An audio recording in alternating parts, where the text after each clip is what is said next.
തൃശ്ശൂരിനെ സംബന്ധിച്ച് പൂരക്കാലമാണ്. ഒപ്പം തെരഞ്ഞെടുപ്പ് ചൂടും. വലിയ ആവേശം. തൃശ്ശൂരുകാരെ സംബന്ധിച്ച് ആവേശത്തിൽ ഒട്ടും പിന്നിൽ നിൽക്കുന്നവരല്ല. അതുകൊണ്ട് തന്നെ ഈ രണ്ട് സംഭവങ്ങൾ കൂടി ഒരുമിച്ച് വരുന്ന ഒരു സമയത്ത് എത്രത്തോളം ആവേശത്തിലാണ് തൃശ്ശൂർ എന്ന് നമുക്ക് അറിയേണ്ടതുണ്ട്. ഏറ്റവും പ്രധാനപ്പെട്ട കാര്യം, രണ്ടാം ഘട്ടത്തിലേക്കും മൂന്നാം ഘട്ടത്തിലേക്കും ഒക്കെ പ്രചാരണം എത്തി തുടങ്ങി എന്ന് വേണം നമുക്ക് മനസ്സിലാക്കാൻ. അപർണ കുറുപ്പ് തന്നെ തൃശ്ശൂരിൽ നിന്നും തത്സമയം ചേരുകയാണ്. അപർണ, തൃശ്ശൂര് പൂരം, ഒപ്പം ഇന്നിപ്പോ സാമ്പിൾ വെടിക്കെട്ട് തുടങ്ങുകയാണ്. ഒപ്പം തെരഞ്ഞെടുപ്പിന്റെ ആവേശം അതും അങ്ങേയറ്റം നിൽക്കുകയാണ്. ആവേശത്തിൽ ഒട്ടും പിന്നിലല്ല തൃശ്ശൂരുകാര്. എങ്ങനെയാണ് പ്രചാരണം? മുന്നണികളൊക്കെ എത്രത്തോളം സാധ്യത അവർക്ക് കൽപ്പിക്കുന്നുണ്ട്?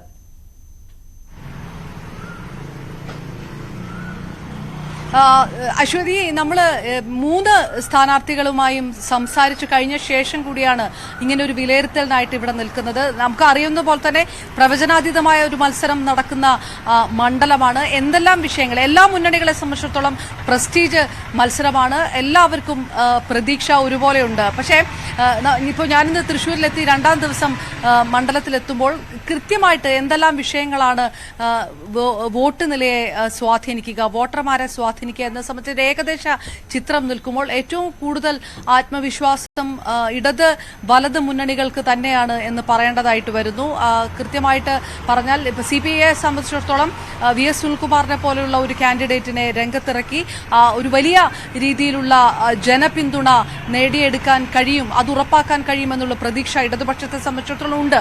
അപ്പോൾ പോലും കരുവന്നൂര് ഒരു വലിയ വിഷയമായിട്ട് ഉയർന്നു വരാനുള്ള സാധ്യത പല നിയമസഭാ മണ്ഡലങ്ങളിലും, കരുവന്നൂർ ഉൾപ്പെട്ട മണ്ഡലങ്ങളടക്കം, പുതുക്കാട് അടക്കമുള്ള മണ്ഡലങ്ങളിലെല്ലാം അത് ഏത് രീതിയിലാണ് ബാധിക്കുക എന്നുള്ളൊരു ആശങ്ക ഒരല്പമെങ്കിലും ഇടത് ക്യാമ്പിനകത്തുണ്ട് എന്ന് പറയാതെ വയ്യ.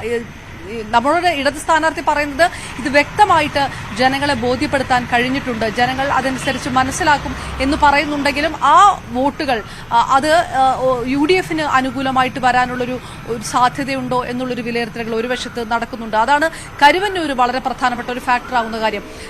കോൺഗ്രസ് ക്യാമ്പിലോട്ടാണ് നമ്മൾ ചെല്ലുന്നതെങ്കിൽ കെ മുരളീധരനെ സംബന്ധിച്ചിടത്തോളം ഏറ്റവും അവസാനമാണ് മുരളീധരന്റെ സ്ഥാനാർത്ഥിത്വം പ്രഖ്യാപിച്ചത്.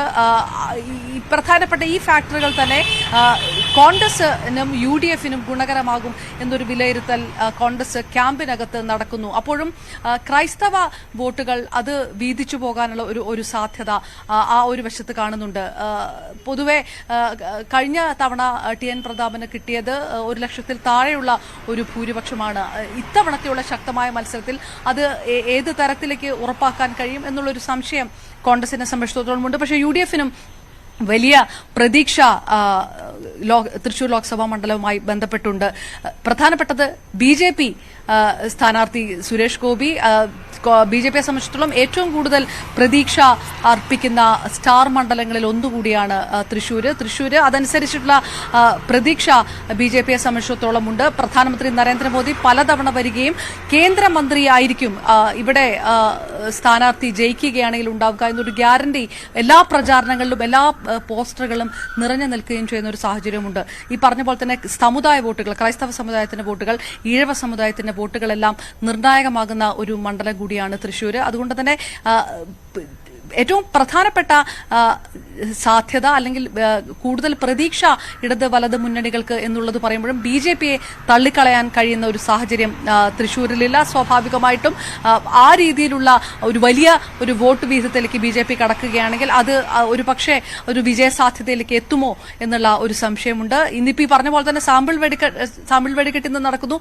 പൂരത്തിലേക്ക് കിടക്കുമ്പോൾ ഒരു 2 ദിവസം അതൊരു ചെറിയ ഒരു പ്രചാരണത്തിന് നഗരത്തിൽ ഒരു ചെറിയ ഗ്യാപ്പ് വരുന്നുണ്ടെങ്കിൽ പോലും ഫുൾ ഫ്ലഡ്ജ് ആയിട്ട് തന്നെ പൂർണ്ണമായ തോതിൽ പ്രചാരണം മറ്റ് നഗരത്തിന് പുറത്തുള്ള പ്രദേശങ്ങളിലെല്ലാം നടത്തിക്കൊണ്ടിരിക്കുകയാണ് സ്ഥാനാർത്ഥികൾ. രാവിലെ തൊട്ട് രാത്രി വരെ നീളുന്ന പ്രചാരണം നടക്കുന്നു. എല്ലാ സ്ഥലങ്ങളിലും പോയി വോട്ടുറപ്പിക്കാനുള്ള ശ്രമങ്ങൾ നടത്തിക്കൊണ്ടിരിക്കുകയാണ്. അങ്ങനെ വളരെ ടൈറ്റായിട്ടുള്ള ഒരു മത്സരത്തിലേക്ക് തന്നെ തൃശ്ശൂർ പോകുന്നു. അതിനിടയിൽ എല്ലാ ദേശീയ നേതാക്കളും, പ്രധാനമന്ത്രി വന്നതിന് പുറമെ അടുത്ത ആഴ്ച ഈ ആഴ്ചയുടെ അവസാനം രാഹുൽ ഗാന്ധിയും തൃശ്ശൂരിലെത്തുകയാണ്. അങ്ങനെ ദേശീയ ശ്രദ്ധ ആകർഷിക്കുന്ന, ദേശീയ മാധ്യമങ്ങൾ തന്നെ തമ്പടിച്ചിരിക്കുന്ന ഒരു മണ്ഡലമായിട്ട് തന്നെ തൃശ്ശൂർ മാറുന്നുണ്ട്. ആ രീതിയിലുള്ള ഫോക്കസ് 3 മുന്നണികളും കൃത്യമായി ഈ തെരഞ്ഞെടുപ്പിന് കൊടുക്കുന്നതോടുകൂടി ഇത്രയും ശക്തമായിട്ടുള്ള ഒരു മത്സരം മറ്റു മണ്ഡലങ്ങളുമായി താരതമ്യപ്പെടുത്തുമ്പോൾ നടക്കുന്നു എന്ന് ആവർത്തിച്ച് തന്നെ പറയേണ്ടതായിട്ട് വരുന്നു. ശരി, അപർണ കുറുപ്പാണ് തൃശ്ശൂരിൽ നിന്നും